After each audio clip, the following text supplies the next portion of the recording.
আলহামদুলিল্লাহ, যাবতীয় তারিফ ও সমস্ত প্রশংসা সেই মহান রব্বুল আলামিনের জন্য, যে আল্লাহ রব্বুল আলামিনের অশেষ মেহেরবানিতে আজকের এই সাপ্তাহিক ঈদুল জুমায় তারই দাসত্ব, তারই গোলামি করার জন্য, তারই ঘর মসজিদে আসার সুযোগ পেয়েছি। এই জন্য সে আল্লাহ রব্বুল আলামিনের দরবারে জানাই লাখো কোটি শুকর। সকলেই বলি আলহামদুলিল্লাহ। অতঃপর আমাদের এতিম নবী হযরত মুহাম্মদ আহমদ মুস্তফা সাল্লাল্লাহু আলাইহি সাল্লামের উপরে লাখো কোটি দরুদ। সকলেই বলি সাল্লাল্লাহু আলাইহি ওয়াসাল্লাম। আল্লাহ রাব্বুল আলামিন এই পৃথিবীতে মানুষকে পাঠিয়েছেন, পাশাপাশি শয়তানও পৃথিবীতে এসেছে, একে অপরের শত্রু। আর এই পৃথিবীতে মানুষকে পাঠিয়ে দিয়েছেন এই জন্য মানুষের একটা মিশন রয়েছে, একটা লক্ষ্য রয়েছে। এই লক্ষ্য পর্যন্ত মানুষকে পৌঁছাতে হবে। আর এই লক্ষ্য পর্যন্ত পৌঁছানোর পথে যে বাধা হয়ে দাঁড়িয়ে আছে সে হচ্ছে শয়তান। রাসূল সাল্লাল্লাহু আলাইহি সাল্লাম মাটিতে দাগ কাটলেন, একটা সরল পথ দিলেন, আর সাইডে আঁকা বাঁকা কিছু দাগ কেটে রাস্তা তৈরি করলেন। বলেন এই যে সরল পথ, এটা হচ্ছে একেবারে সিরাতে মুস্তাকিমের পথ। আর এই যে আঁকা বাঁকা পথগুলো, এগুলো হচ্ছে ভ্রষ্টতার পথ, ভ্রান্ত পথ। এই ভ্রষ্টতার পথে মুখে দাঁড়িয়ে আছে হলো শয়তান। ও মানুষকে পথভ্রষ্ট করার জন্য প্রতিনিয়ত প্রচেষ্টা করছে। শয়তানের এত ক্ষমতা, আমি যদি আপনাকে ধোঁকা দিতে চাই তাহলে আপনার কাছে আমাকে যেতে হবে, আপনাকে বলতে হবে বুঝিয়ে, নইলে সম্ভব না। আর শয়তান যে কোনো সময় আমার রক্তের শিরায় শিরায় প্রবেশ করার ক্ষমতা রাখে। আমার মনের ভিতরে যে কোনো সময় একটা বিষয়ের উদ্ভব ঘটিয়ে দিতে পারে, এ ক্ষমতা আল্লাহ তাকে দিয়েছেন। তাহলে ওর অন্ততপক্ষে এই ক্ষেত্রে আমার চাইতে অনেক ক্ষমতা বেশি। আর এই শয়তান এমনই, পৃথিবীতে এমন কোনো মানুষ নেই যার সাথে শয়তান নেই। মুহাম্মদ সাল্লাল্লাহু আলাইহি ওয়াসাল্লাম যখন একথা বললেন যে প্রত্যেকটা মানুষের সাথে শয়তান আছে, সাহাবারা বললেন ইয়া রাসূলুল্লাহ আপনিও, মানে আপনার সাথেও কে আছে? বলছে হ্যাঁ, আমার সাথেও শয়তান আছে, কিন্তু আল্লাহ ওকে আমার অনুগত করে দিয়েছেন। ও আমাকে ভালো ব্যতীত খারাপ কিছু করতে পারে না। তাহলে পৃথিবীতে প্রত্যেকটা মানুষের সাথে শয়তান রয়েছে। আর এই শয়তান প্রতিনিয়ত একজন মানুষকে পথভ্রষ্ট করার জন্য চেষ্টা করছে। ওর কাজই একটা, অন্য কোনো কাজ নেই। এই মিশন নিয়েই এসেছে, যাকে পথভ্রষ্ট করতে পারে সে সফল কাম মনে করে। আর এই যে পৃথিবীতে পথ হচ্ছে দুইটা, একটা হচ্ছে শয়তানের পথ, আর একটা সরল ও সোজা পথ, অর্থাৎ সিরাতে মুস্তাকিমের পথ। আর এই সিরাতে মুস্তাকিমের পথটাই হচ্ছে সঠিক পথ। এই পথে যদি একজন মানুষ চলতে পারে তাহলে এই পথের শেষ ঠিকানা তাকে জান্নাতে পৌঁছে দেবে। আর যদি এই পথে চলতে গিয়ে ওই যে আঁকা বাঁকা পথে যে শয়তান বসে আছে, যদি তার অনুসরণ করি তাহলে আমার স্থান হবে জাহান্নাম। এখন মানুষকে আল্লাহ এখতিয়ার দিয়ে দিয়েছেন, এ ক্ষমতা দিয়ে দিয়েছেন। মানুষ চাইলে ভালো কর্ম করবে, মানুষ চাইলে খারাপ কর্ম করবে, তবে সরল ও সঠিক পথ একটাই। আর এই পথেই মানুষকে চলতে হবে যদি সে তার মঙ্গল কামনা করে। আর যে লোকটা ভুল পথে চলে সে কখনো সঠিক পথের দিশা পায় না। আল্লাহ রাব্বুল আলামিন বলছেন পবিত্র কুরআনুল কারীম সূরা মুলক আয়াত হচ্ছে 22। আল্লাহ রাব্বুল আলামিন বলছেন যে আফামাই ইয়ামশি মুকিব্বান আলা ওয়াজহিহি আহাদা আম্মাই ইয়ামশি মুকিব্বান আলা সিরাতিম মুস্তাকিম। যে ব্যক্তি উপর হয়ে উল্টো দিকে রাস্তায় চলে সেই কি সঠিক পথ প্রাপ্ত, সেই কি হিদায়াত প্রাপ্ত? আল্লাহ বলছেন, প্রশ্ন করছেন আমাদেরকে। এখানে আল্লাহ প্রশ্ন ছুড়ে দিয়েছেন যে যে ব্যক্তি উপর হয়ে উল্টো দিকে হয়ে রাস্তায় চলে সেই কি সঠিক পথ প্রাপ্ত, নাকি যে ব্যক্তি সরল সোজা হয়ে সোজা পথে চলে সেই হিদায়েত প্রাপ্ত? প্রশ্নটা করেছিল আমাদেরকে। উত্তরটা কি? যে ব্যক্তি সরল ও সোজা হয়ে চলে সেই তো সঠিক পথ প্রাপ্ত। আর এই সরল ও সঠিক পথ প্রাপ্ত মানুষগুলোই একমাত্র শুধুমাত্র আল্লাহর নৈকট্য লাভ করবে, অন্য কারো দ্বারা সম্ভব নয়। আর এই হিদায়েত একমাত্র শুধুমাত্র আল্লাহ যাকে দান করবেন সেই পাবে, অন্য কেউ পাবে না। আল্লাহ রাব্বুল আলামিন বলছেন সূরা কাসাস 28 নম্বর সূরা, আয়াত হচ্ছে 56। আল্লাহ রাব্বুল আলামিন বলছেন তার রাসূলকে যে ইন্নাকা লা তাহদি মান আহবাবতা ওয়ালাকিন্নাল্লাহা ইয়াহদি মান ইয়াশাউ। হে রাসূল, আপনি যাকে ভালোবাসেন, ইন্নাকা লা তাহদি মান আহবাবতা, আপনি যাকে ভালোবাসেন তাকে আপনি হেদায়েত করতে পারেন না। এ ক্ষমতা আমি আপনাকে দেইনি। হেদায়েত পাওয়া, হেদায়েত দেওয়ার একমাত্র শুধুমাত্র মালিক হচ্ছে আমার আল্লাহ। আপনি যাকে হেদায়েত করার চেষ্টা করছেন, আপনি যাকে ভালোবাসেন, মনে করবেন সে লোকটাকে আমি সঠিক পথে আনবো, এ ক্ষমতা আল্লাহ আপনাকে দেয়নি। মুহাম্মদ সাল্লাল্লাহু আলাইহি সাল্লামকে বলছেন যে আপনি যাকে ভালোবাসেন তাকে আপনি সঠিক পথে আনতে পারেন না। ওয়ালাকিন্নাল্লাহা ইয়াহদি মান ইয়াশাউ, আল্লাহ যাকে হেদায়েত করেন, আল্লাহ যাকে চান তাকে হেদায়েত দান করেন, সে ব্যতীত অন্য কেউ হেদায়েত পেতে পারে না। এ ক্ষমতা একমাত্র শুধুমাত্র আল্লাহর। আর হেদায়েতের পথ যদি যে ইচ্ছে সেই আসতে পারতো, পৃথিবীতে অনেক মানুষ নিজেকে মনে করে আমি সঠিক পথে আছি। অনেক মানুষ যাকে জিজ্ঞাসা করবেন তুমি এ করবো কেন করো, সে বলবে আরে এটাই তো সঠিক পথ, এই পথের মাধ্যম দিয়েই আমি সঠিক স্থানে পৌঁছে যাব। কিন্তু আসলে যে সেটা সঠিক পথ নয় এইটা সে জানে না। মুহাম্মদ সাল্লাল্লাহু আলাইহি ওয়াসাল্লাম তার চাচাকে মৃত্যুশয্যায় শায়িত অবস্থায় চাইলেন যে অন্তত পক্ষে আমার চাচা যদি বলে লা ইলাহা ইল্লাল্লাহ, এটুকু পুঁজি করে কিয়ামতের মাঠে আমি আল্লাহর সামনে দাঁড়াতে পারবো যে আল্লাহ ইসলামের জন্য আমার চাচা অনেক করেছে, আমাকে হেফাজত করার জন্য আমার চাচা অনেক পদক্ষেপ নিয়েছে। এমনকি 3 বছর গিরি সংকটে বন্দী করে রেখেছিল আমার চাচা আমার কওমের লোককে। ওইখানে বাচ্চাদের ক্ষুধার কান্নার জ্বালায় আকাশ পাতাল বাড়ি হয়ে যেত, মানুষ ঘাস পাতা খেয়ে বেঁচে ছিল। এমনও কঠিন পরিস্থিতিতে একমাত্র শুধুমাত্র আমার কারণে এ পরিস্থিতিতে আমার কম পড়েছিল, আর সহযোগিতা করেছিল আমার চাচা। অন্তত পক্ষে চাচা যদি বলে লা ইলাহা ইল্লাল্লাহ, আমি এতটুকু পুঁজি করে আল্লাহর কাছে আমার চাচার জন্য মাগফিরাত কামনা করব। এই আয়াতটাই তখন নাজিল হয়ে আল্লাহ তখন বুঝাতে চাইলেন মুহাম্মদ সাল্লাল্লাহু আলাইহি সাল্লাম, আপনি যাকে ভালোবাসেন তাকে হেদায়েত করতে পারেন না। হেদায়েত একমাত্র শুধুমাত্র আল্লাহর পক্ষ থেকে আসে, অন্য কারো পক্ষ থেকে আসে না। আর হেদায়েতের জন্য আল্লাহর কাছে চাইতে হয়।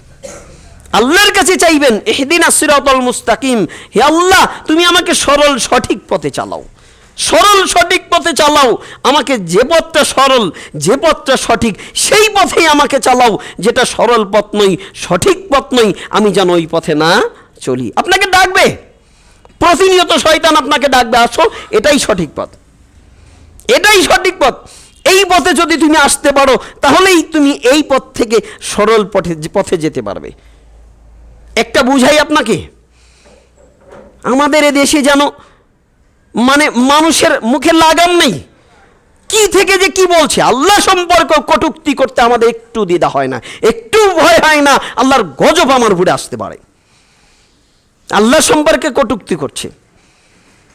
আল্লাহ বলেছে আমি এটা সৃষ্টি করেছি সর্বপ্রথম, ওটা সৃষ্টি করেছি সর্বপ্রথম। আল্লাহ প্রথম কলম সৃষ্টি করলেন, অন্যত্র আল্লাহ বলেছেন আমি সৃষ্টি করেছি এটা। প্রত্যেকটা জীব সৃষ্টি করেছেন, তার তো প্রথম একটা সৃষ্টি করতে হবে, এই জ্ঞানটা তো আমার থাকতে হবে। বলছে আল্লাহর কথার নাউজুবিল্লাহ, কথা মুখ দিয়ে আমার বের করা অসম্ভব। বাউল আবুল সরকার নামে এক ভণ্ড, ওকে কি বলতে পারি আমি?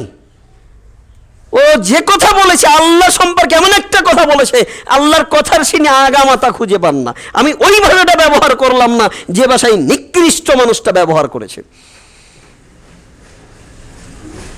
অন্যত্র এই মানুষটাই, মানুষ নামের নরপশু, অন্যত্র বলছে আল্লাহ বলছেন কুলাউজুবি রব্বিন নাস মালিকিন নাস ইলাহিন নাস। এই অর্থ করেছে ভণ্ড কি জানেন? ও বলছে যে আল্লাহ দেখেন কুলাউজুবি রব্বিন নাস, মানুষকে নাচতে বলেছেন। অর্থ কি এটা হতে পারে?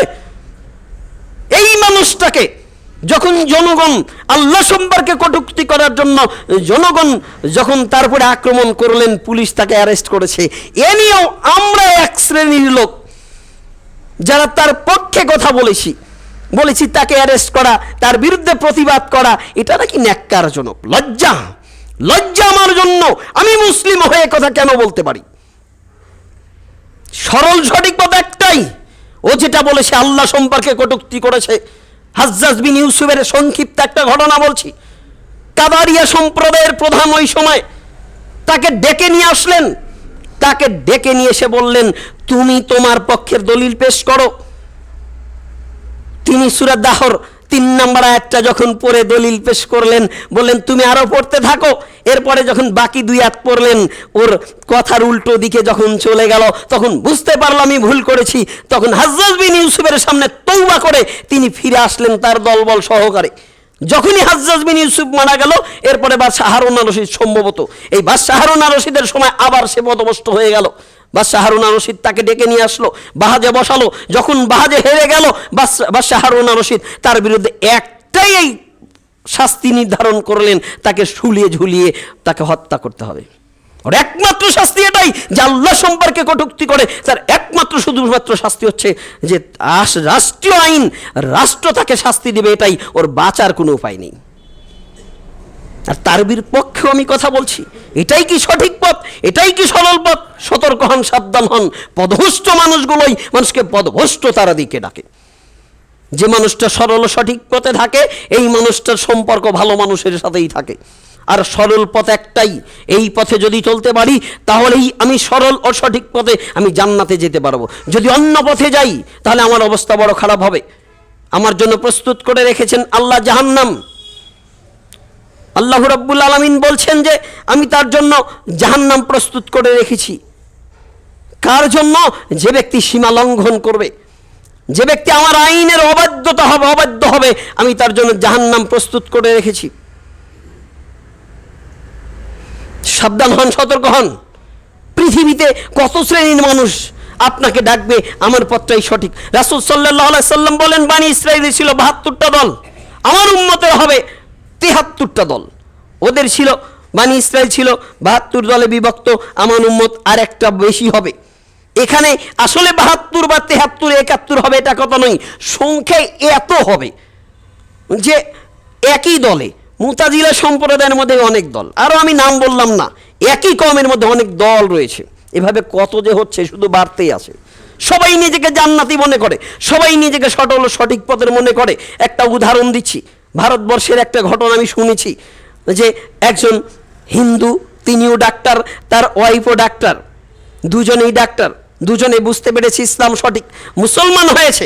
এবার মুসলমান হয়ে কার কাছে গেলে আমি সঠিকটা পাবো, এই জন্য প্রচেষ্টা করছে। তো একজন বলছে যান ওই ওখানে যান, অনেক লোকের সমাগম, ওখানে মানুষ আসে, ওখানে গেলে আপনি হকটা পাবেন। গিয়ে দেখে একজন মানুষ উলঙ্গ হয়ে বসে আছে। তো স্ত্রী বলছে আপনি কার কাছে নিয়ে আসলেন? বলছে এ হচ্ছে ল্যাংটা বাবা। বলছে এর কাছে কেন এসেছেন? বলছে এর কাছে এসেছি কিছু পাওয়ার জন্য। স্ত্রী বলছে আরে যে লোকটা নিজেই উলঙ্গ হয়ে আছে সে আপনাকে কি দিতে পারে? পাশ থেকে তার মুরিদের তোর অভাব নেই। মুরিদ বলছে দেখেন এভাবে বলবেন না, বলা তো যায় না কার মধ্যে কি আছে। স্ত্রী বলছে ওর মধ্যে যা আছে ও তো বের করে দিয়েই বসে আছে। এই শ্রেণীর মানুষ আমাদের দেশে, এরাই নাকি ইসলামের প্রচার করে। লজ্জা! এদের কাছেও মানুষ যায়, এদের কাছেও মানুষ যায়। আপনি যার কাছে যাবেন তার কাছে যাওয়ার আগে তাকে জানবেন এ লোকটা কোরআন হাদিস কতটুকু বোঝে। যদি না জানে তার কাছে যাওয়া আপনার চলবে না। যে বইটাতে ভুলে ভরা অধিকাংশ, আপনি বলবেন যেগুলো ভালো সেগুলো নেব। আরে যেগুলো ভালো সেগুলোই যদি আমি বুঝতাম তাহলে তো ওই বইটা আমি পড়তাম না, আমি এরকম একটা বই লিখতাম। সতর্ক হন, সাবধান হন, আমার আমল নষ্ট হয়ে যেতে পারে যে কোনো সময়। আল্লাহ রাব্বুল আলামিন বলছেন, আল্লাযীনা কাফারু আমালুহুম কাসরাবিন বিকিয়াহু, যারা কুফরি করবে আল্লাহর সাথে তাদের আমল সমূহ হচ্ছে মরুভূমি মরীচিকা সদৃশ্য। মরুভূমির মরীচিকা মানে ইয়াহসাবুহুল জামাআনু মা, মানুষ যাকে পানি মনে করে। মরুভূমির মধ্যে দিয়ে একজন মানুষ হাঁটছে আর হাঁটছে। কোথায় বলেছেন পবিত্র কুরআনুল কারীম সূরা নূর আয়াত হচ্ছে 39, এরপরের আয়াত 40, দুইটা আয়াত আল্লাহ রাব্বুল আলামিন উদাহরণ দিচ্ছেন যে এভাবে, ওয়াল্লাযীনা কাফারু, যারা কুফরি করে, আমালুহুম, তাদের আমল সমূহ, কাসরাবিন বিকিআহু, তাদের আমল সমূহ হচ্ছে মরুভূমির মরীচিকা সদৃশ্য। মরুভূমির মরীচিকা সদৃশ্য মানে ইয়াহসাবুহু জামাআনু মা, তৃষ্ণার্ত ব্যক্তি যাকে পানি মনে করে। মরুভূমির মধ্য দিয়ে একজন মানুষ হাঁটছে, প্রচণ্ড রোদে যখন বালুর ওই মরীচিকার উপরে পানি পড়ে, রোদ পড়ে, বালু তখন মনে হচ্ছে পানি। তৃষ্ণার্ত ব্যক্তি যাকে পানি মনে করে, আল্লাহ রাব্বুল আলামিন বলছেন পানি মনে করে যখন তার কাছে তারা যায়, সেখানে তারা পানি পায় না, কিছুই পায় না, একমাত্র আল্লাহকে ব্যতীত। এখানে উদাহরণ দিচ্ছেন যারা হেদায়েত মনে করে পদভ্রষ্ট মানুষগুলোর কাছে যায়, সেখানে তারা পদভ্রষ্টতা ছাড়া কিছুই পায় না। সতর্ক হন, সাবধান হন। হেদায়েতের পথ হচ্ছে একটা। আল্লাহ রাসূল সাল্লাল্লাহু আলাইহি সাল্লাম বলছেন, বানি ইসরাইল আর আমার উম্মতের মধ্যে তফাৎ থাকবে না। বানি ইসরাইলের এবং আমার উম্মতের মধ্যে উদাহরণ দিচ্ছেন যে এক জোড়া জুতা স্যান্ডেলের নেয়। এক জোড়া জুতা স্যান্ডেল ডান পায়ে এবং বাম পায়ে দুটাই যেমন সমান, বানি ইসরাইল এবং আমাদের আকীদার অবস্থা হবে এমন হবে। রাসূল সাল্লাল্লাহু আলাইহি সাল্লাম একথা বলতে বলতে শেষের দিকে এসে বলছেন যে সবাই জাহান্নামে যাবে এক দল ব্যতীত। তখন রাসূল সাল্লাল্লাহু আলাইহি ওয়াসাল্লামের সাহাবারা জিজ্ঞাসা করলো, সেই এক দলটা কারা যারা জান্নাতে যাবে? রাসূল সাল্লাল্লাহু আলাইহি ওয়াসাল্লাম বলছেন, মা আনা আলাইহি ওয়া আসহাবি, আমি এবং আমার সাহাবারা যে পথে থাকবে সেই পথের মানুষগুলোই জান্নাতে যাবে, অন্য কেউ জান্নাতে যেতে পারবে না। এবার আসেন রাসূল সাল্লাল্লাহু আলাইহি ওয়াসাল্লামের সাহাবাদের সম্পর্কে আমাদের মন্তব্য কি? আমাদের মতো যারা কোরআন হাদিস মানুষের সামনে উপস্থাপন করি তাদের মন্তব্য এতটুকু বলি। সূরা ফাতিহা শেষে ইমাম সাহেব যখন সূরা ফাতিহা জোরে কিরাত করে, শেষে কি বলতে হয়? আমিন। এ সম্পর্কেও আমাদের মতো একজন মানুষ এমন একটা কথা বলেছি যা রাসূল সাল্লাল্লাহু আলাইহি ওয়াসাল্লামের সাহাবাদের উপর অপবাদ চলে গেছে। কি বলছি যে আমরা যে জোরে আমিন বলি, কেন বলি জানেন? রাসূল সাল্লাল্লাহু আলাইহি ওয়াসাল্লাম যখন সালাত আদায় করতেন, সালাত শেষে দেখতেন সাহাবারা অনেকেই পিছন থেকে পালিয়ে গেছে। কেন পালিয়ে গেছে? সবাই মূর্তি পূজা করত, ইসলামের প্রতি অত আকৃষ্ট ছিল না, তাই পালিয়ে গেছে। রাসূল সাল্লাল্লাহু আলাইহি ওয়াসাল্লাম তখন চিন্তা করলেন, যদি জোরে আমিন বলার কথা বলি আমি বুঝবো, তাহলে ওরা যখন আমিন বলবে আমি বুঝবো যে ওরা আমার পিছনে আসে। লজ্জা! রাসূল সাল্লাল্লাহু আলাইহি ওয়াসাল্লাম তার সাহাবাদের নামে এত বড় অপবাদ দেওয়ার পরে এই লোকটা কি করে মুসলিম থাকতে পারে, এটা প্রশ্ন আসতে পারে। রাসূল সাল্লাল্লাহু আলাইহি ওয়াসাল্লামের সাহাবারা আরে শুধু আমিন কেন? রাসূল সাল্লাল্লাহু আলাইহি ওয়াসাল্লামের পিছনে সালাত আদায় করে পালাবে মানে? রাসূল সাল্লাল্লাহু আলাইহি সাল্লামের কথায়, রাসূল সাল্লাল্লাহু আলাইহি সাল্লামের ভালোবাসায় নিজের জীবনকে বিলীন করে দিয়েছেন। রাসূল সাল্লাল্লাহু আলাইহি সাল্লামের ভালোবাসায় যেদিন আবু বকর রাদিয়াল্লাহু আনহু ইসলাম গ্রহণ করলেন, ওই দিন তার সঞ্চিত সম্পদ ছিল 40,000 দিরহাম। বললেন, ইয়া রাসূলুল্লাহ, এই যে আমার সঞ্চিত সম্পদ 40,000 দিরহাম আপনাকে দিয়ে দিলাম, আপনি ইসলামের স্বার্থে ব্যয় করুন। এই হচ্ছে মুহাম্মদ সাল্লাল্লাহু আলাইহি ওয়াসাল্লামের সাহাবা। একজন সাহাবা খেজুর খাচ্ছেন, হাতে নিয়ে খেজুর খাচ্ছেন, বলছেন, ইয়া রাসূলুল্লাহ, যুদ্ধ চলছে, আমি যদি যুদ্ধে যাই, আমি যদি শহীদ হয়ে যাই, আমি কোথায় যাব? মুহাম্মদ সাল্লাল্লাহু আলাইহি ওয়াসাল্লাম বললেন, তুমি যদি যুদ্ধে যাও আর যদি শহীদ হয়ে যাও তাহলে তুমি জান্নাতে যাবে। হাতে খেজুরের প্লেটটা হাতে রয়েছে, তিনি চিন্তা করলেন এই পুরো খেজুর খেতে সময় লাগবে, জান্নাতে যাওয়া আমার দেরি হয়ে যাবে, এটা হতে পারে না। হাতের খেজুরের প্লেট ফেলে দিয়ে যুদ্ধের ময়দানে চলে যায়, বীর বিক্রমে যুদ্ধ করে পরিশেষে শহীদ হয়ে যায়। এ হচ্ছে রাসূল সাল্লাল্লাহু আলাইহি ওয়াসাল্লামের সাহাবা, নিজের জীবনের মায়া নেই। এরা নাকি মুহাম্মদ সাল্লাল্লাহু আলাইহি ওয়াসাল্লামের কাছ থেকে পালিয়ে বেড়াবে? লজ্জা! হাতে নাকি পুতুল ছিল, যখন সালাতে দাঁড়াতো বগল তলায় পুতুল নিয়ে দাঁড়াতো। তাই মুহাম্মদ সাল্লাল্লাহু আলাইহি ওয়াসাল্লাম চিন্তা করলেন কি করে পুতুল ফেলে দেওয়া যায়। বললেন তোমরা রাফুল আদান করো, তাহলে পুতুল পড়ে যাবে। লজ্জাটা আমার জন্য, আমি মুসলিম, আমি নাকি কোরআন হাদিস গবেষণা করি, আমি মুসলিম, আমি নাকি কোরআন হাদিস গবেষণা করি। কি করে এটা হয়? আপনি জানেন কার উপর অপবাদ দিয়েছেন? সাধারণ একজন মানুষের উপরে যদি কেউ অপবাদ দেয়, তার শাস্তি হচ্ছে তাকে 80টা বেত্রাঘাত করতে হবে।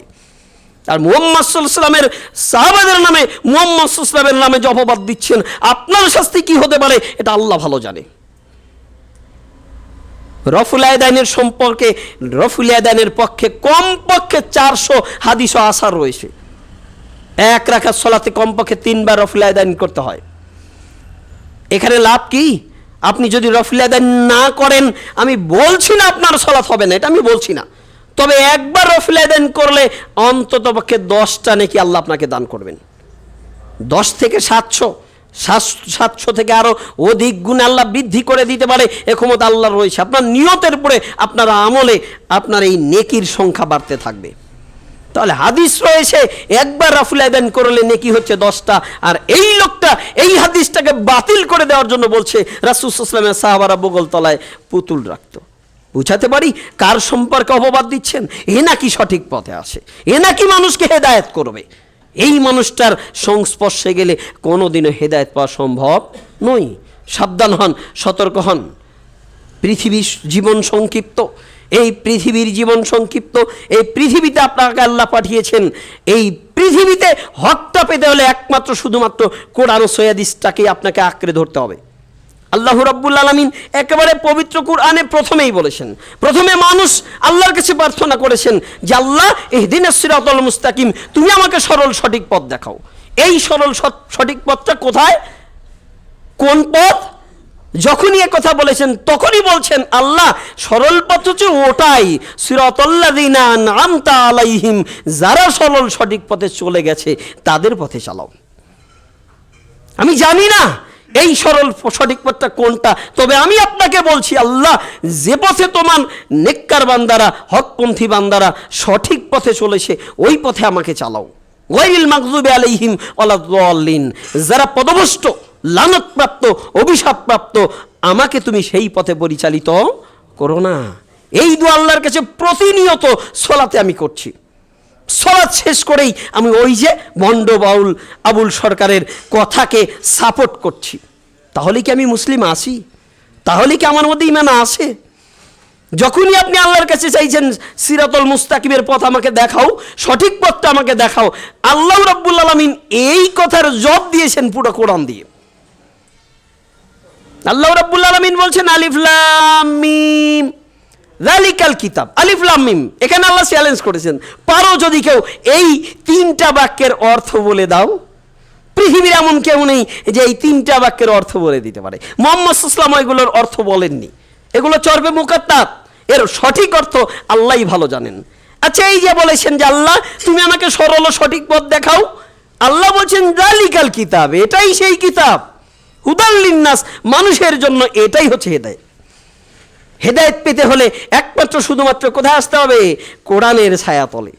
তুমি কোরআন পড়ো, কোরআন অনুপাতে তোমার জীবনটা পরিচালনা করো, এই কোরআনই তোমাকে সঠিক পথের পথ দিশা দেখাবে। আল্লাহ রাব্বুল আলামিন বলছেন যে হক আসে আল্লাহর পক্ষ থেকে। অকুলিল হাক্কু মির রাব্বিকুম, হক আসে তোমার প্রতিপালকের পক্ষ থেকে।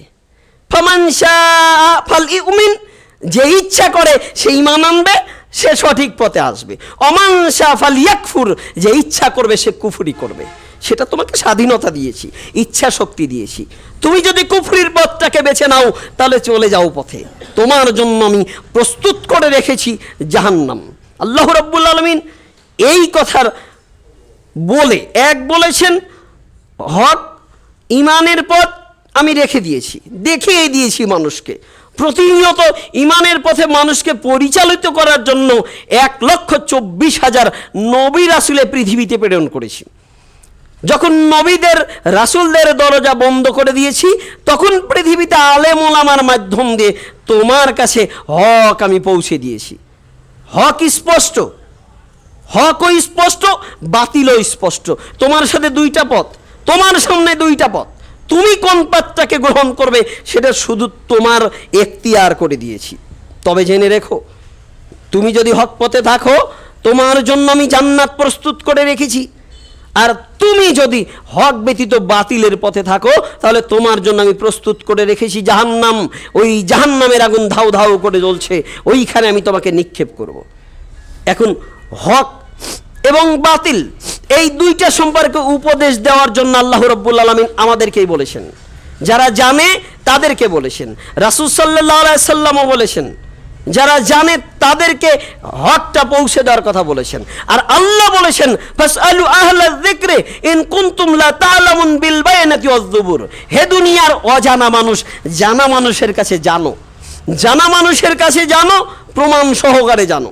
আমি কি বললাম সেটা নয়, আমি যা বললাম সেটা কোরআন ও হাদিসে আছে। তো যদি কোরআন ও হাদিসে না থাকে তাহলে আমার এই কথাটাকে গ্রহণ করা যাবে না। কোরআন ও হাদিসে যা আছে সেটা বলতে হবে। আচ্ছা, আমি বলেছি যদি দলিল না থাকে তাহলে আমার এই কথাটাকে গ্রহণ করা যাবে না।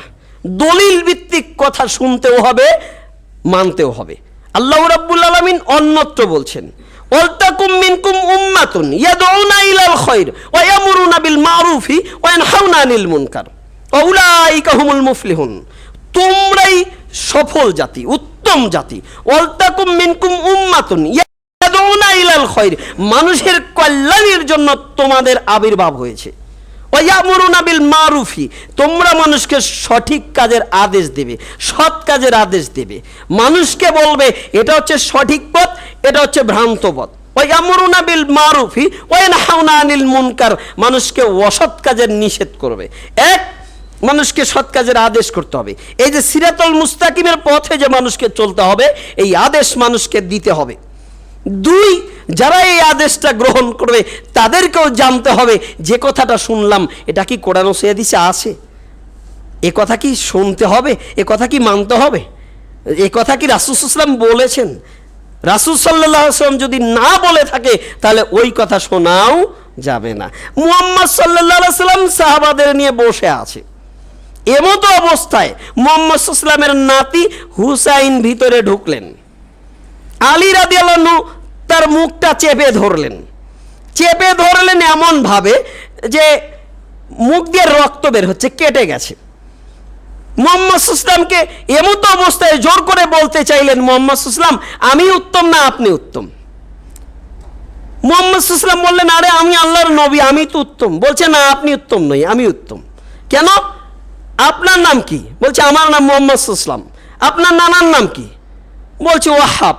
বলছে এতটুকুই শেষ। আর আমার কথা শোনেন, আমার নাম হচ্ছে হুসাইন, আমার নানার নাম হচ্ছে মুহাম্মদ সাল্লাল্লাহু আলাইহি ওয়াসাল্লাম যিনি বিশ্ব নবী।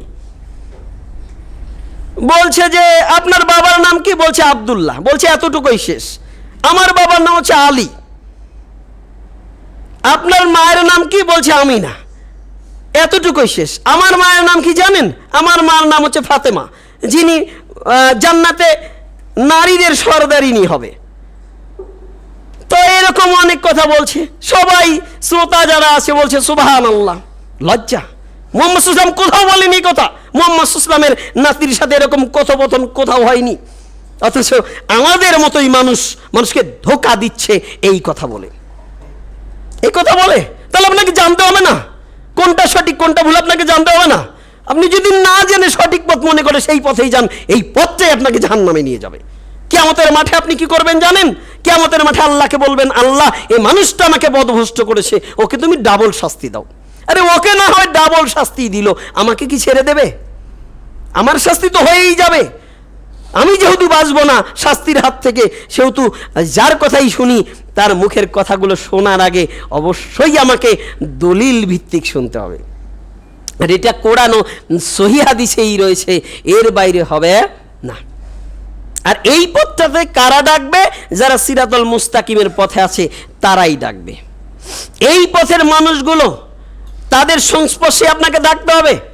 এদের সংস্পর্শে থাকলেই আপনি সিরাতুল মুস্তাকিমের পথে থাকবেন, অন্যথায় এই পথে আসতে পারবেন না। আমি বলছি না যে আপনি শুধু আহলে হাদিস হয়ে যান, আমি বলছি না হানাফি হয়ে যান, আপনি বলছি না এ পথে থাকেন ও পথে থাকেন। পথ কোনটা? সকল পথের একমাত্র পথ হচ্ছে সিরাতে মুস্তাকিম। এই পথটা কোন পথে আছে সেটা দেখেন। ইমাম আবু হানিফা রাহিমাহুল্লাহ বলছেন, ইজা সাহাল হাদিসু ফাহুয়াল মাযহাব, যেটাই সহিহ হাদিস সেটাই আমার মাযহাব। তো আমি নিজেকে হানাফি মাযহাবের আলেম বলবো না, কি বলবো? আমি নিজেকে হানাফি বলবো। কেন বলবো? এই জন্য বলবো যে আমি তো যেটা সঠিক সেইটা গ্রহণ করার চেষ্টা করি। এলেম নিয়ে গর্ব করা চলবে না যে আমি এত জানি, আমার সে কেউ বেশি জানে না। ইমাম আহমদ বিন হাম্বল 10 লক্ষ হাদিসের হাফেজ। এই মানুষটা ইমাম শাফিকে বলছে, ইমাম শাফি তুমি হাদিস সংগ্রহের জন্য শাম দেশে যাও, সিরিয়ায় যাও, আমার চাইতে তুমি বেশি হাদিস জানো। 10 লক্ষ হাদিস যে লোকটা জানে, এই লোকটা ইমাম শাফিকে বলছে তুমি আমার চাইতে বেশি হাদিস জানো, তুমি যখনই কোনো নতুন হাদিস পাবে তখনই আমাকে সেটা জানাবে, আমি তোমার কাছে গিয়ে সেই হাদিসটা শুনবো, শিখবো। এই মন মানসিকতা থাকতে হবে, সঠিকটা পাওয়ার মন মানসিকতা থাকতে হবে।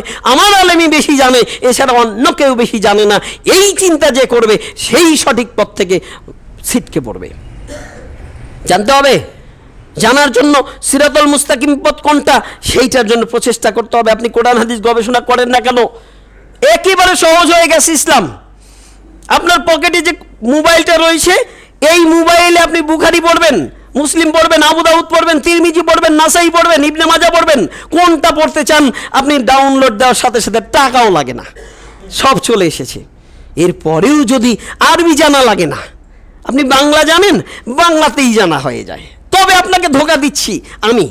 কিভাবে ধোঁকা দিচ্ছি? আপনাকে বলছি যে যে ব্যক্তি মাদ্রাসায় পড়েনি সে ব্যক্তি কোরআন হাদিস বলতে পারবে না। বলে না? বলে। এখন আপনাকে বলি, ইমাম আবু হানিফা রাহিমাহুল্লাহ কোন মাদ্রাসায় লেখাপড়া করেছে? জবাব দিতে পারবেন না, লাজব। কিন্তু কেন তাকে আল্লাহ এই মানে পৌঁছে দিয়েছেন? তিনি একজন কাপড় ব্যবসায়ী হয়েও তিনি গবেষণা করেছেন। তিনি গবেষণা করেছেন কোরআন হাদিস নিয়ে। নাসিরউদ্দিন আলবানী 19বিংশ শতাব্দীর শ্রেষ্ঠ মুহাদ্দিস যাকে বলা হয়, তিনি একজন ঘড়ির মেকার ছিলেন। তিনি অবস্থা কেন হয়েছেন? এই জন্য যে তিনি গবেষণা করেছেন। গরিব মানুষ ছিল, একেবারে গরিব মানুষ ছিল, বই হাওলাত নিয়ে এসেছে, পড়েছে। জানেন আপনি তার জীবনী পড়ে দেখবেন, ওই যে ঘড়ির মেকার ছিল, 2 ঘন্টা 1 ঘন্টা কাজ করে চিন্তা করেছে আজকের দিনে আমার টাকা হয়ে গেছে, আর দরকার নেই। বাকি সময় তিনি কোরআন হাদিস গবেষণা করেছেন, তাই আল্লাহ তাকে এলেম দান করেছেন। আপনাকে মাদ্রাসায় পড়তে হবে, কথা কে বলেছেন? মাদ্রাসায় পড়বেন, এটা ঠিক আছে, তবে এই কথা বলে আমি অহমিকা করতে পারি না। একজন মাদ্রাসায় না পড়লেই যে কোরআন হাদিস পড়তে পারবেন এটা নয়। সংক্ষেপে বলছি, শেষ কথা, একটা বিয়ে পড়াতে গিয়েছিলাম কয়েকদিন আগে, আমি যাব না, একজন মুফতি সেখানে ইমাম, বললাম আপনার মুফতিকে দিয়ে পড়িয়ে নেন। তো বলছে না, আপনাকে দিয়ে বিবাহটা আমি সম্পূর্ণ করব। যখন আমি গেলাম, মুফতি সাহেব সামনে বসে আছে। মুফতি সাহেব, বিবাহের পূর্বে খুতবা দিতে হয় না, আপনি বলেন ঠিক আছে কিনা? মুফতি সাহেব বলছে হ্যাঁ হ্যাঁ ভাই, এটা ঠিক আছে। মুফতি সাহেব, বিবাহের সময় কুমারী মেয়ে বাবা বলবে আমার মেয়ে রাজি আছে, বাবা তার ওই ছেলেকে জিজ্ঞাসা করবে আমার মেয়েকে তোমার সাথে এত টাকা দেনমোহর ধার্য করে বিবাহ দিতে চাচ্ছি, তুমি রাজি থাকলে কবুল বলো, এটা ঠিক আছে না? বলছে হ্যাঁ ঠিক আছে। মুফতি সাহেব, এখানে কি আপনাকেই বিয়ে পড়াতে হবে না ওলি বিবাহ পড়াবে? বলছে ওলি। তো প্রচলিত পদ্ধতিতে বিবাহ পড়ান কেন? মুফতি সাহেবের মুখে কথা নেই। বললাম আমি এখানে বসে থাকবো, আপনি বিবাহ সম্পন্ন করবেন, প্রথমে খুতবা হবে, এরপরে মেয়ের বাবা বলবে। মেয়ের বাবা যদি অপারগ হয়, তখন যদি আপনাকে অনুমতি দেয় তখন আপনি বলতে পারেন। এরপরে বিবাহ সম্পূর্ণ হয়ে যাবে, বিবাহের পরে কোনো খুতবা চলবে না। আরে খুতবা আল্লাহর প্রশংসা তো প্রথমেই হয়, এরপরে দোয়া রয়েছে, বারাকাল্লাহু লাকা ওয়া বারাকা আলাইকা ওয়া জামাআ বাইনাকুমা ফিল খায়র। মুফতি সাহেব, এই দোয়া ঠিক আছে? বলছে হ্যাঁ ঠিক আছে। তো বলছে এবার দোয়া করেন, বিবাহ সম্পূর্ণ করেন, খুতবা শুরু করেন। একেবারে আমি গড়ে বসে আছি, তিনি বিবাহ শেষ করে দিলেন। জনগণ বললেন আরে অতীতের বিবাহ তো এরকম হতো না। মুফতি সাহেব বলছে এটাই ঠিক। কেন? কেন এটা? একই অঙ্গে 2 রূপ থাকতে পারে না, যেটা সঠিক সেটাই গ্রহণ করব। হয় আপনি আমাকে ভালোবাসেন, তাতেও আমি সন্তুষ্ট, না হয় আপনি আমাকে ঘৃণা করেন, তাতেও আমি সন্তুষ্ট। আমি ভালোবাসা একমাত্র শুধুমাত্র আল্লাহর চাই। আমি যদি কোরআন হাদিস বলি, একমাত্র শুধুমাত্র আল্লাহ যতটুকু বলতে বলেছেন ততটুকুই বলবো, এর বাইরে বানিয়ে কোনো কথা বলা চলবে না। বলছে আমাদের পীর সাহেব মাহফিল শেষ করে, কিছুদিন আগের ঘটনা, ফেসবুকে দেখবেন, আমাদের পীর সাহেব মাহফিল শেষ করে রাস্তায় এসেছে, মাইকের সামনে বাঘ এসে পড়েছে। তো পীর সাহেবকে বললাম আপনি নামবেন না, বাঘ আপনাকে খেয়ে ফেলবে। পীর সাহেব নামলেন, বাক পীর সাহেবের হাত ধরে মুড়িদ হয়ে গেল। জোরে বলেন সুবহানাল্লাহ। তো সবাই বলল সুবহানাল্লাহ। পীর সাহেবের কানে যখনই কথা চলে গেছে, দেখবেন ফেসবুকে ভাইরাল হয়ে গেছিল, কিন্তু পীর সাহেবের কাছে যখন এ কথা চলে গেছে, পীর সাহেব বলছে কই আমার সাথে যে ঘটনা ঘটেনি। বলছে হুজুর আমি একটু বানিয়ে বলেছি। এ কারণে পীর সাহেব তার মুরিদদের বললো মার, মেরে একটা এমনভাবে মেরেছে একটা কান দিয়ে কথাই শোনে না। এই অবস্থা আমাদের দেশে চলছে। এটাও নাকি সঠিক পথ? সঠিক পথ আপনাকে খুঁজে বের করতে হবে। এই সঠিক পথের মাঝে অনেক বক্রপথ রয়েছে, আর এই বক্রপথের মাথায় এখন শয়তান খুব মনে হয় কমই থাকে। আমার মতো আলেম বসে আছে আপনাকে পদভ্রষ্ট করার জন্য। এই মানুষগুলো থেকে সাবধান থাকেন। যে মানুষটা হক কথা বলে, যে মানুষটা হকের উপরে চলে, তার সংস্পর্শে যান, তার কাছে যেতে হবে, তার সংস্পর্শে থাকতে হবে, ঐক্যবদ্ধভাবে তার সংস্পর্শে থেকে পবিত্র কোরআন এবং হাদিসের আলোকে জীবন গড়ানোর প্রচেষ্টা করি। আল্লাহ যেন আমাদের সেই তৌফিক দান করেন। সকলেই বলি আমিন। আল্লাহর কাছে প্রার্থনা করি, আল্লাহ যেটা সঠিক পথ সেই পথে তুমি আমাদের পরিচালিত করো। যে পথটা ভুল ভ্রান্ত শয়তানের পথ, পদভ্রষ্টতার পথ, সেই পথে থেকে আমাদেরকে হেফাজত করো। সকলেই বলি আমিন। আল্লাহর কাছে প্রার্থনা করি, আল্লাহ আমরা মানুষ, শয়তান প্রতিনিয়ত আমাদের ধোঁকা দিচ্ছে। আমরা মানুষ, আলেম নামে কিছু মানুষ প্রতিনিয়ত আমাদেরকে ধোঁকা দিচ্ছে। ওই মানুষগুলো থেকেও তুমি আমাদেরকে হেফাজত করো। যেটা সঠিক, যে পথে চললে সিরাতে মুস্তাকিমের পথে চলতে পারি, সেই পথে তুমি আমাদেরকে পরিচালিত করো। তুমি আমাদেরকে সেই বুঝটা দান করো। সকলেই বলি আমিন। পরিশেষে বলছি, সারা জীবন একটার পরে আপনি আমল করে এসেছেন, কিন্তু যখন জানলেন যে এই আমলটা মুহাম্মদ সাল্লাল্লাহু আলাইহি ওয়াসাল্লাম করেনি, কালকে এই আমল বাদ দিবে কথা নয়, শুনেছি, তখনই তওবা করে ওই পথ থেকে ফিরে আসব, তাহলেই আমি প্রকৃত সিরাতে মুস্তাকিমের পথে থাকব। আর যদি মনে করি যে না এতদিন করলাম, একটু যদি না করি কেমন দেখা যায়, আস্তে আস্তে ছেড়ে দেব, এই কথা বলা চলবে না। যারা বিড়ি খায় দেখবেন, তাকে যদি বলবো ইনশাল্লাহ ভাই দোয়া করবেন, আস্তে আস্তে ছেড়ে দেবো, আগে 20টা খেতাম এখন 5টা খাই, এটা নয়। যখন শুনেছেন এটা হারাম তখনই ছেড়ে দেবেন, তাহলেই প্রকৃত মুসলিম হতে পারবেন। আপনি 5 দিন পরে ছেড়ে দিবেন, 5 দিন বাঁচবেন, তার গ্যারান্টি আছে? যেহেতু গ্যারান্টি নেই, শুধু হক যখনই পেয়েছি তখনই ওটাকে মেনে নেব। আর তখনই যদি মেনে নিয়ে তওবা করতে পারি, তখনই যদি মরে যাই, আল্লাহ আপনাকে ক্ষমা করে দেবে। মুহাম্মদ সাল্লাল্লাহু আলাইহি ওয়াসাল্লামের হাদিস শোনেননি? একজন ইহুদি যুবক মুহাম্মদ সাল্লাল্লাহু আলাইহি ওয়াসাল্লামের খেদমত করত।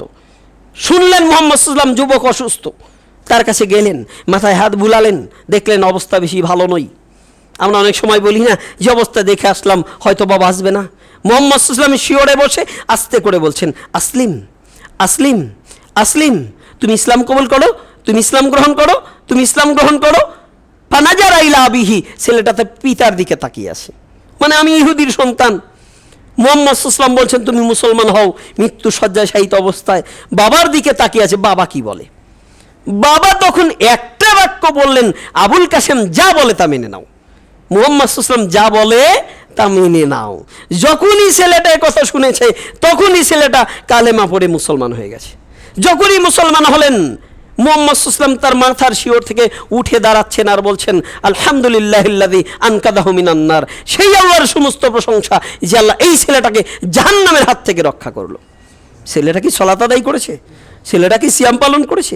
সবেমাত্র ইসলাম গ্রহণ করেছে, এরপরেই পৃথিবীর বুক ছেড়ে চলে গেছেন। এরপরেও আল্লাহ তাকে ক্ষমা করে দিয়েছেন। কেন? সঠিক পথ পেয়ে সাথে সাথে সেটা কি করেছেন? গ্রহণ করেছেন। পাপ করেছি, এমন পাপ পৃথিবীতে নেই যে আল্লাহ ক্ষমা করতে পারে না। আমি যত বড় পাপী, আমার চাইতে হাজারো গুণ কোটি গুণ বেশি দয়াশীল ক্ষমাশীল হচ্ছে আমার আল্লাহ। যত বড় পাপ করেন না কেন, তওবা করলে আল্লাহ আপনাকে ক্ষমা করে দেবেন। তওবা করার চেষ্টা করুন। অতীতে এমন কিছু আমল এখন আমাদের মধ্যে আছে যে এখনো ছাড়তে পারছি না, ওগুলো ছেড়ে দেন, ছেড়ে দেন। সঠিক পথে আসার চেষ্টা করেন, সঠিক পথটা খোঁজার জন্য প্রচেষ্টা করেন। আল্লাহ যেন আমাদেরকে সেই তৌফিক দান করেন। সকলেই বলি আমিন।